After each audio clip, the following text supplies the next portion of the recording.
Right, Assalamu alaikum and a very warm welcome to Gamechanger. I'm Naela Chohan, your host for today, and we will be talking about two very significant topics. One topic was very recent, and of course the other is very recent too, but the one topic which we will talk about, the first one, is of course APEC, the Asia-Pacific Economic Cooperation. And of course this has 21 member states, and this one, the current one in 2023, took place in San Francisco in US under the chairpersonship of Joe Biden himself. And many countries participated in the APEC as well, and there were a lot of dialogues. Their basic aim was creating a resilient and sustainable future for all, highlighting and putting this spotlight rather on the sustainable future. And sustainable future does not only mean environment and climate, which of course was very much focused on, but it also means other aspects, which are ensuring supply chain and also ensuring the economic participation of all the APEC countries and the world over. Moreover, the wars that are currently happening right now in the world, two major wars, the Ukraine-Russia war, as well as the Hamas and Israeli war, rather, you would say the Israeli war on Palestine, was also discussed. But of course, before coming on this topic, we will be talking about another topic as well, which of course brings a limelight to how India had been putting Pakistan in their perspective when the IMF and the FATF deal were going on.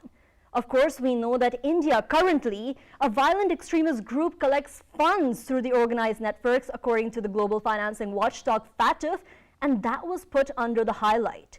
And of course, we also know that India could be put under the blacklist as well because of this particular reason, which they were blaming on Pakistan. Very interesting how karma works, I would say. But of course, before we go on to our first topic, and of course later on the second topic, let me introduce you to the guests of today. We have been joined by Mr. Naela Chohan, who is an analyst and of course the director of a democratic organization as well. Thank you so much for joining us. Right, we have also been joined by Ms. Naela Chohan. She has been the former Special Secretary Foreign Affairs. Thank you so much for joining us. She's also the ex-ambassador of Pakistan as well in different countries. And online, we have been joined by Dr. Hasnan, who is an economic analyst. Thank you so much again, Dr. Hasnan, Ms. Naela, and of course, Mr. Shahryar for joining us all today. Of course, we've been talking about APEC for the past week as well. The information war has been going on. The security war has been going on. But most significantly, the economic war somehow has been going on as well. And this was talked because of the presence of Xi Jinping, the Chinese president, in San Francisco. This brought a very significant conflict on the world stage and a means of cooperation as well, because that's what it is. So my first question is to Mr. Shahryar. APEC just happened. There were 21 countries participating, two giant economic powers of the world, US and China, facing off each other and also trying to develop an arena of cooperation. How do you think it went about? So, Taiba, if we look at the key takeaways from the APEC conference this time around, the APEC summit, which it's like dubbed as. So this has to be viewed in the backdrop of a lot of like international events that you talked about in your introduction. So right now, we're now moving into a post-pandemic world that is devastated by a lot of like damage caused by climate change. Other than that, a lot of like wars that have like broken out. The Israeli war against Palestine, as you mentioned. Other than that, the Russia-Ukraine conflict. So in the backdrop of all of that, and like the global power politics between the US and China.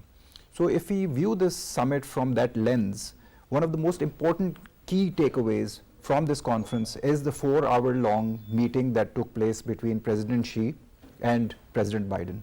And after this 4-hour-long meeting, a lot of like key aspects were discussed between these two economic superpowers, a lot of like geopolitical issues, a lot of like trade-related issues, and a lot of like cooperation in terms of economic means that were like discussed. Other than that, over 21 countries from the Asia Pacific were represented. And these are all like big economies. They represent over 50% of the global GDP and trade volume in the world. So all of these countries are very reluctant and have a pessimistic view of the way things are like going in the world in terms of economic cooperation, in terms of like free trade agreements. The world is moving more towards protectionism And now that there are like a lot of different geopolitical centers emerging in the world, a lot of like cooperation is at stake. Other than that, the devastation caused by climate change and international politics was also discussed in these meetings. So like 4 key areas that were like discussed: the joint declaration that came out, which was also dubbed as the Golden Gate Declaration. So they talked about supply chain diversification, climate change and sustainability. Other than that, harnessing technology for development, and a lot of like risks associated with AI, artificial intelligence as well. So these are the 4 key areas. But again, if we view it from the lens of international events that are taking place in the world, I think it was very significant. Right. Thank you so much, Mr. Shahryar, for talking about this. But of course, ladies and gentlemen, we know that creating a resilient future for all also comes at the cost of creating a peaceful world for all as well. So, Ms. Naela, I'll go towards you as well. The fact that creating resilient future means a peaceful future means, for of course, sustainability means that there is a shift in the relations between China and US. We've seen that. The competition is rising. And the Indo-Pacific policy has changed. It was earlier, of course, the Asia-Pacific policy. It's become the Indo-Pacific policy as well. And the recent APEC meeting comes in the backdrop of this. And we've seen that more other economic frameworks are being signed between, for instance, Tokyo and US back in May 2022. So how do we create this peace and resilience to bring a sustainable future in the terms of global security? Well, Taiba, you have basically alluded to a few things in the backdrop, talking about Asia-Pacific converted to Indo-Pacific. That was done once they established Quad, which was Quadrilateral Security Dialogue, including USA, Japan, Australia and India. And then the rivalry on Taiwan, because Nancy Pelosi's visit to Taiwan really created a big impediment in progress of relations between these 2 countries. Even their militaries had stopped communicating with each other, which was dangerous, because if they don't communicate, anything can be misunderstood and can escalate into war. But in the APEC summit, firstly, that fear was addressed, and both sides, both leaders, it was actually before the APEC summit that President Xi and President Biden met, and they agreed that the military to military communication should be resumed. But in the backdrop of the wars like Gaza, Ukraine, the supply chains, as Shahryar was talking about, has been disrupted. So now we have to look at how USA is trying to play its cards, because when you listen to what President Biden said, he said that we are going to do de-risking, diversifying, but not decoupling from China. That means they are still coupling with China, and yet they want to de-risk and diversify their trade. So they are basically, as they call, strategic ambiguity that USA, professes when it comes to its relations with China. That continues. But I think APEC summit was a good platform to de-escalate the tensions that had come about in last 2 years. A very significant platform to de-escalate the relations that were, of course, souring in the past few years as well. But we have seen that Ms. Naela and, of course, Mr. Shahryar, they've both talked about a very significant aspect, which is the global supply chain. And this comes on a backdrop of the security threat that the US is feeling from many different Chinese-backed organizations, applications such as TikTok, such as Huawei, which have, of course, been banned as well in many capacities. Dr. Hasnain, the fact is that Xi Jinping himself talked about protectionism with the business leaders in his meeting. It was a very long meeting with the American leaders and the businessmen over there in the US in Los Angeles, in San Francisco rather. So what do you think is the future of this global supply chain when in fact there is a backdrop of the sanctions that are carrying forward and the chip wars that are carrying forward as well?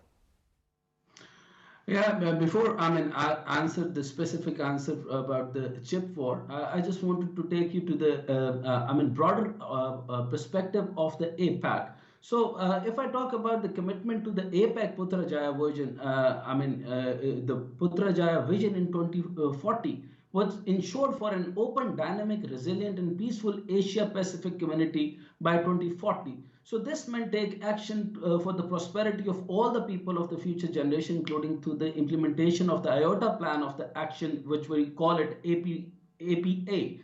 So, and the Bangkok goal of the biocircular green economy under the APAC 2023. So, theme in this year, advancement have been made through three policies priority. So, what has been taken by the President Xi and what is taken given by the President Biden is interconnected, innovative, and inclusive. So now under these three priorities serving the regional economic initiative have been discussed, including all these areas. Number one is renewing the term of the reference for the Asia Pacific model for e-port network, and the APEC is aligns on the supply chain connectivity, regularity, and the harmonization of steering committee. Epic Health Science, then they are talking about the Harmonization Center, then they are talking about the WTO is very important and the core of this whole discussion. Otherwise, there would be no economic balance without talking about the WTO. So the APAC Free Trade Agreement or the trade area of the Asia Pacific FTAAP, what we call it. So APEC disaster risk reduction framework and action plan, and third was the food security for the roadmap toward the 2030. To stay at least, the APEC summit has resolved the several similar initiatives, including the one that I just mentioned, all of these, and one target to enhance the regional economic resilience and instability. And the second is, it is very interesting, the second part of the question is very much important and interesting. It is interesting to note that throughout our 2023 APEC host year, the United States worked with the APEC economies to support the sustainability through the focus on just energy transition, building the digital Pacific by advancing the digital scale and connectivity, and of course, promoting the resilience and inclusion by the meeting the momentum on the trade and investment. Gender equality, food security, anti-corruption is very much important in that part, and that both of the leaders are discussing on that matter. So by keeping in this matter under the review, note that the APEC member have invested $1.7 trillion in the US economy. What you are asking about is the whole of the business community in China, in America, a powerful member of the supply chain, powerful member of the business community, powerful member of the whole of the business supply chain is from the China. So this is very much important. Rather to create the problem or the competition, they are come out of the competition and they have to accept that we must have to focus on the conflict resolution rather than the competition. So it is very much important in that part. So economy supporting some 2.3 million American jobs, and US companies in turn have invested about 1.4 trillion in APEC economies. 2.3 million Americans are also taking advantage of the APEC-related business opportunities that are coming up as well. And of course, you highlighted green energy and the sustainability in this regard, and the energy, renewable energy as well, towards the transition towards that. I'll go back to Mr. Shahryar on this. We were talking regarding green energy and the transition towards the clean energy as well. We know COP28 is coming up as well. And of course, all the countries that are present were present in the APEC, all the 21 countries will be a part of the COP28 as well. So was there any collective decision of bringing AI and innovation in the clean energy transition? So, Taiba, the key takeaways or the key discussion points on COP28 would probably be on how to basically institutionalize or how to basically kickstart the loss and damages fund. So that is like one area falls under climate finance, which is like something very controversial, and that is something that is not taking off. So most of the discussions around COP28 and the commitments from the global north, the countries that have produced the most amount of greenhouse gases, and how they would be able to compensate the developing countries if they want to incorporate an agenda of climate sustainability. They would need finances in the forms of grants rather than loans, because as we see in the global financial architecture, the countries of the global south are already very heavily indebted to the global countries of the global north. So that's like one area. Actually, I would like also say, like in the declaration that came out of the APEC, this was the only area where there was complete harmony. There are like other areas which are controversial. There are like a lot of countries have like different takes on how whether AI is how to basically go about that technology, the ethical tendencies, ethical issues and everything. So every country has their own take on it. When it comes to climate change and sustainability, I saw that there was like a lot of like consistency and a lot of like cooperation in this regard. So most of the countries again would be looking for some sort of like commitments from the countries that are developed or countries that have like a very high GDP, if they want to like contribute or some sort of like commitment on operationalization of the loss and damages fund. So that is like one area where all of these countries, which basically amount to around 40% of international trade, can very constructively play their role and become global leaders in curtailing the devastating effects of climate change. So did we see any point or any declaration point which was related towards the circular economy, for instance? So when it comes to discussions and the declaration that came out, so we don't know a lot of like details, but like obviously there is consensus when it comes to climate change and sustainability. So I'm sure like there have been like a lot of discussions on circular economy, development of green economy, climate finance, because all of these measures that are needed to curtail further decay from global house gases or to move towards architecture or development or industrialization which is more sustainable in nature, a lot of like finances are needed. Right. So it would be very unfair on part of the global north to expect all of these changes and all of these sustainable technologies to just like magically appear with the countries of the global south. They're going through massive devastations from like floods, from high temperatures, from melting of glaciers, and all sorts of like devastation that we're like seeing. When it comes to global wars, even though they're not induced by climate, but there are like international food security insecurities that are emerging because of the conflict between Russia and Ukraine. There's a whole crisis of like grain. And that is like affecting countries of Africa. So holistically, I think the onus or burden lies with the global north on to develop some sort of like sustainable architecture, financial architecture that could basically play a role in changing the whole dynamics of the global south. Right, changing the whole dynamics of the global south, but we do see that APEC countries, a lot of them are from the global south in itself as well, especially the Latin American countries and the Southeast Asian countries as well. Going to Ms. Naela Chohan right now, of course, we've talked regarding food security and of course the global grain crisis that arose after Ukraine was unable to export its grain to the world, causing a huge shortage of food as well. And current conflict of Israel and Hamas, I wouldn't call it a conflict of Israel and Hamas, I would call it an outright war of Israel against the Palestinian people as well. So these issues were discussed in the APEC meeting, and these countries which are in APEC are much likely the stakeholders of many international decisions as well. Russia is present, US is present, China is present, Japan, Korea, etc. So is there a way that they will further develop any cooperation to try and de-escalate the conflicts? Because we did not see any clarity on the situation in the current APEC conference. You're very right. There was no clarity in the current APEC summit. But subsequently, you're aware that the foreign ministers of certain Islamic and Arab countries were invited by the Chinese foreign minister, and they had a meeting in Beijing, and now they're going to have another sequence of meetings to discuss the devastation caused by the Israeli aggression.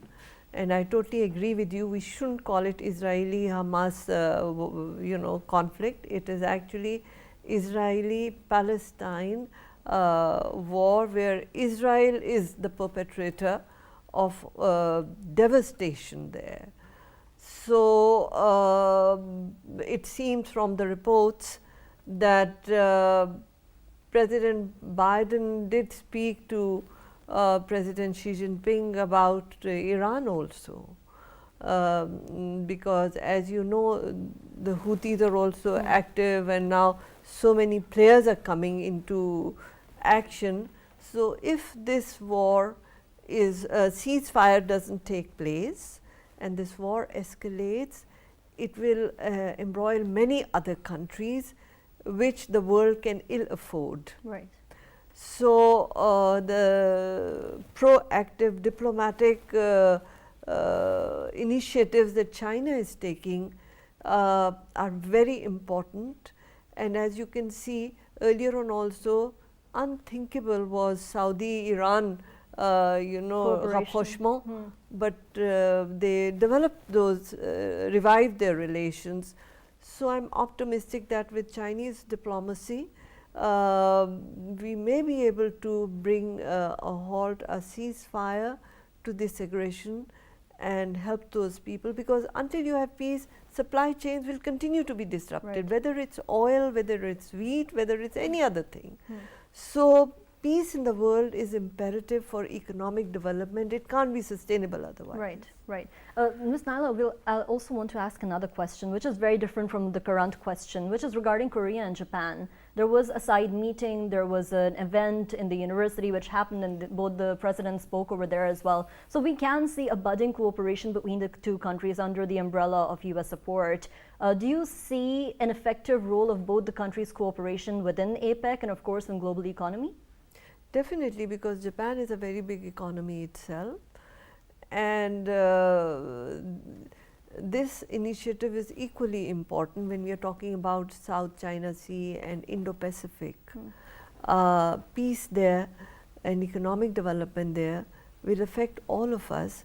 So, in that context also, it's an important initiative. Right, and Mr. Shahryar, how do you see China in relation to this dynamic relationship that's building up? So Taiba, I'm like very confused when it comes to this whole dynamics of the US when it comes to Indo-Pacific, because if you look at the new national security document of the US that came out, like I think like it's been like two years now, 2 or 3 years. So that like document solely focuses on the Indo-Pacific, and it also establishes the Quad, and most of that national security documents basically focuses on curtailing China's rise. And then we see a lot of like protectionist policies being adopted by the US when it comes to semiconductors, when it comes to high-tech technologies.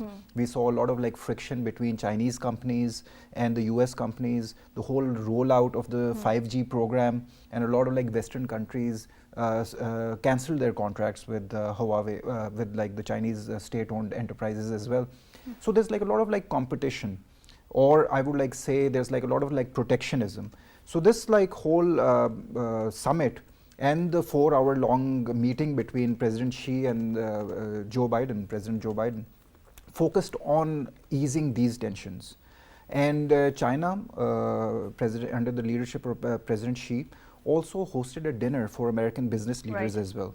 And a very famous dinner in which like it's boasted that every plate over there costed like $2,000 for a ticket to basically have a one-on-one meeting with President Xi. So a lot of like business leaders from the US, they basically use those opportunities to have a one-on-one discussion with President Xi. I would do that if I were there too. Exactly. To like see, and they also kind of like complained that because of this whole geopolitical global competition, China in retaliation is also implementing protectionist policies, which the US businessmen see as some sort of like ease of doing business is being curtailed.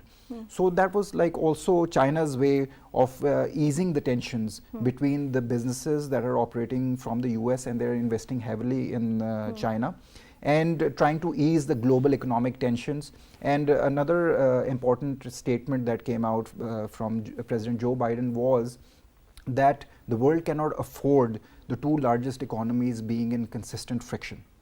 And cooperation between these 2 economies would be good for the international economy. So I think the intention is there, and how the frameworks of cooperation will be developed, we have like yet to see that. Right, the frameworks of the cooperation being developed is something we have to see, but of course there's a security dynamic as well in economics always, because there is the probability of Chinese security companies spying on many malwares and spying on the US and Australian definitely government officials as well, as per the US and Australian legislations that have come up. Not the legislations, but the statements by the legislators that have come up. But let's go towards Dr. Hasnain and talk regarding this and bring this conversation a little further as well. There is, many say that there is a corporate espionage going on as well. Of course, we talked about semiconductors. There is a chip war going on, and there is a trade war going on between the US and China. How do we go forward? Do we ensure that this actually de-escalates and the protectionism somewhat ends as well? That is perhaps a very important question, a very pertinent question. Actually, the corporate espionage in the chip war, that is the core of the whole issue. And so now, this statement was extremely important, in my opinion of view. So Biden has once acknowledged the policy of trade. It has with the China, and these will not be resolved overnight, but there is some sort of normalization on the table. Now you can see the little normalization on the table. So the actual statement reads, we have real differences with Beijing when it comes to maintaining a fair and level economic playing field and protecting your intellectual property. Now this is the underlining important point, is the protecting your intellectual property right. This is very much important, and this is the core of the APAC meeting. So this referred to many indicates and claim of the corporate espionage. And corporate espionage, you must know that, it has been the allegation by the Americans to the Chinese that there is a corporate espionage. And you have seen that even President Joe Biden indicate that this car, President Xi Jinping shows that it is very similar to the Cadillac. Well, this is on the lighter note, but of course, the claim of the corporate espionage, the chip war, and the ongoing trade war between the two countries. Now, the US has shown on the intention of softening the trade barriers or strict policies measure and has placed for the China. So, now, on the other hand, Beijing is reported happy with the overall Biden and Xi interaction, and the newspaper here continue to report the overall interaction in the positive term, which is very much, positive sign for the whole world. But beyond the optic of the first meeting in over a year between the leader of the world, two biggest economies, not awful lot of had changed. There was nothing suggest just a question with the inverted commas reset in the US and the China relation that in the recent year have been rooted to the suspicious competitions. For the country like Pakistan, that implies that the Pakistan can seek economic and trade relationship with both the US and China, but it will have to trade as a carefully but quickly to gain the maximum economical and financial gains. So as because of the part of the, we can take the maximum profit from the national security policy 22 and 26 and envision of the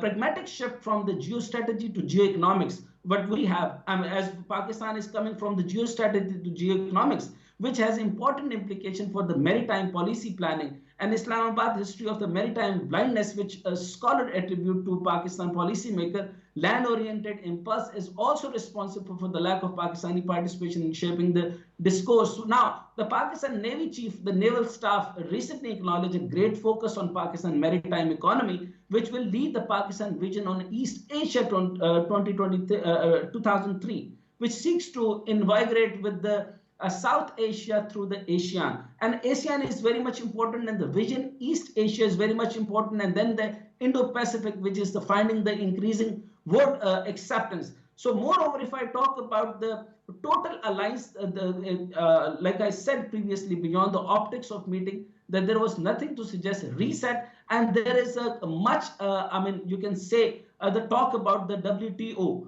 So WTO is very much important in that part. The system has been huge part of the region, incredible growth. APEC is the looking to the reform of the WTO, because if there is no transactional balance between under the WTO World Trade Organization, that could not be the a permanent part of any solution. So Pakistan environmental solution is the different part, energy sector is a different part, but of course the whole what we call it the inclusion of the trade, which is more than 41 million American jobs depend on trade. Job tied to trade tend to pay in the 15 to 20% higher wages than those don't. and nearly half of every American manufacturer producer is destined to export market. And in fact, about 6 million of the 13 million American employed in manufacturing owe their jobs to export. So similarly, about 25% of the US farms product by value are exported to each year, by which farm export reached to nearly $200 billion of the fiscal year. So this means that a lot number of the economy is dependent on China. So let's try to understand how much China is way too important for America, and America is way too important for the China. America and China are interdependent no matter what happens. And of course, thank you so much, Dr. Hasnain, for very beautifully summing up all of this as well, bringing in what the WTO stands for within the APEC as well. And of course, the impact all of this could have on Pakistan as well. Very significant to note that post-pandemic economic development and the supply chain disruption that was caused, and now it's significance that is coming up, the re-establishing of the global supply chains is also coming up. But of course, we've seen that many companies have opted out of China and into India and Vietnam, such as the big company Apple. And we've also seen that the significance of Southeast Asia and India are also coming up in the economic development in all of the globe as well. Does this mean that there is a future of India in APEC, especially with the shift of US policy from Asia Pacific to Indo Pacific? That's the question I'll leave the audience to, and of course what it would imply for Pakistan as well. We'll be back after a short break, and we'll talk more about India and what is happening in India with regards to FATF.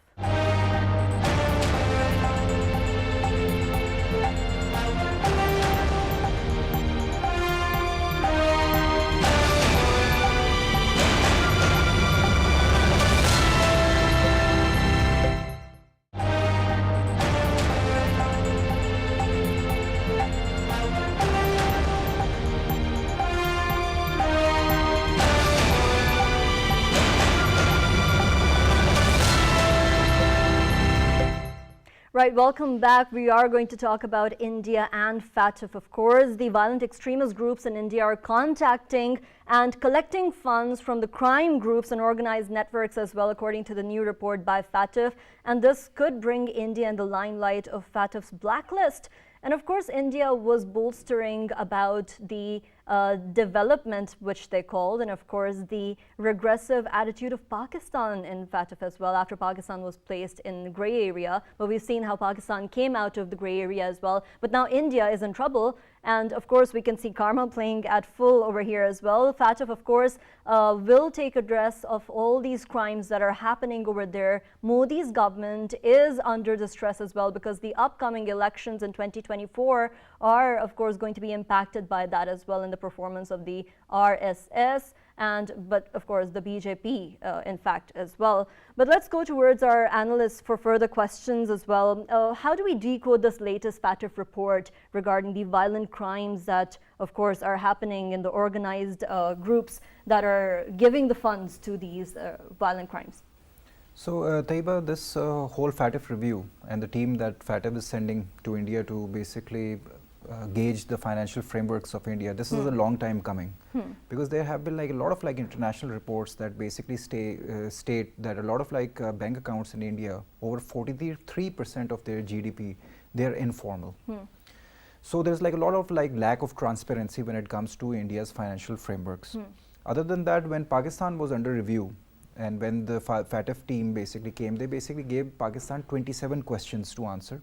And through that, they basically develop if the country is like at risk for anti-money laundering or other.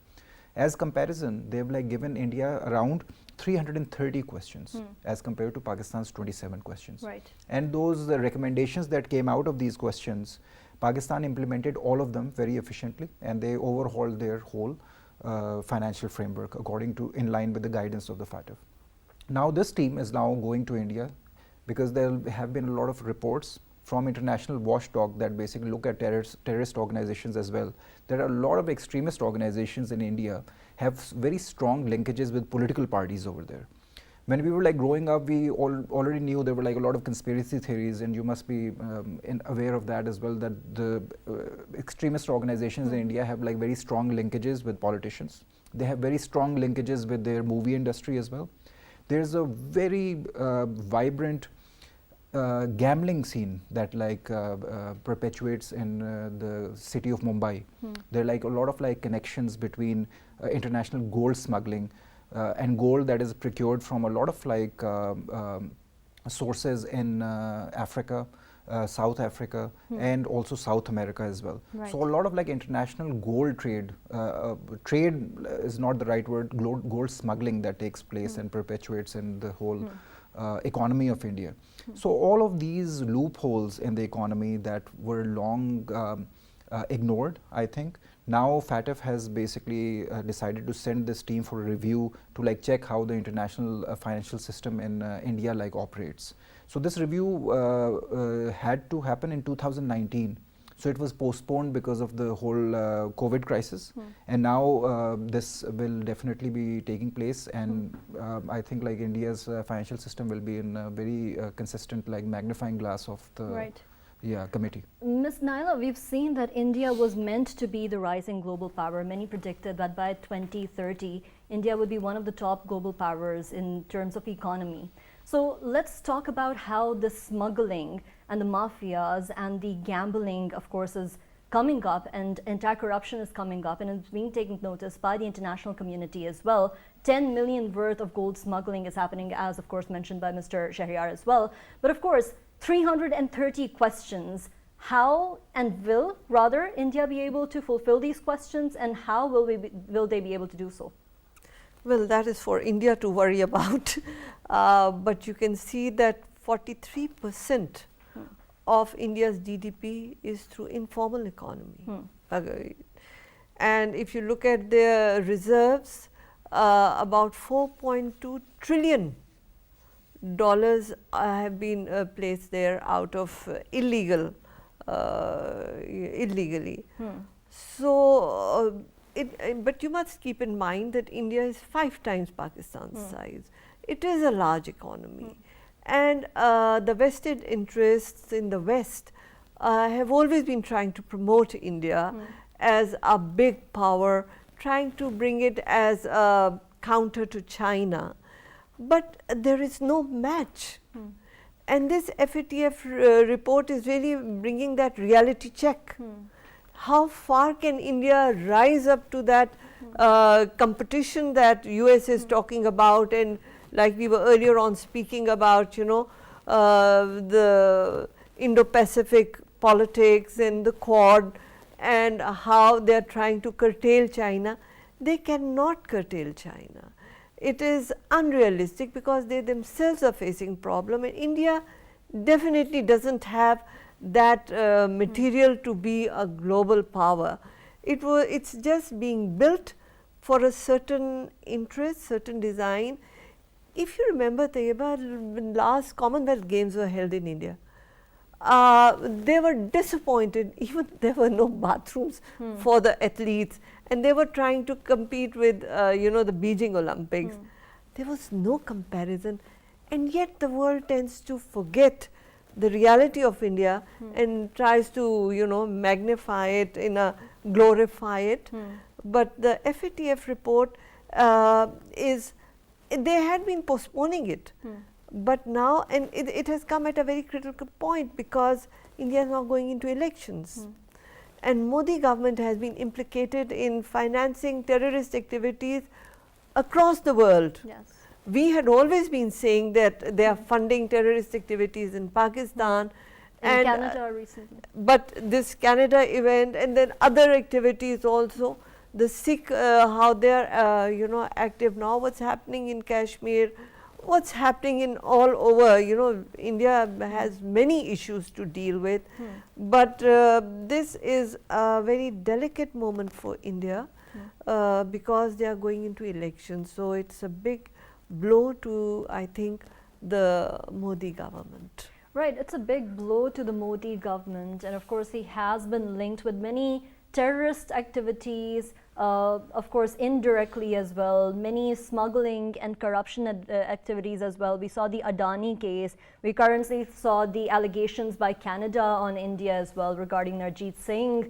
We also saw many other activities such as the minority issues that are happening currently in the Naxalite movement, and what else, what not rather.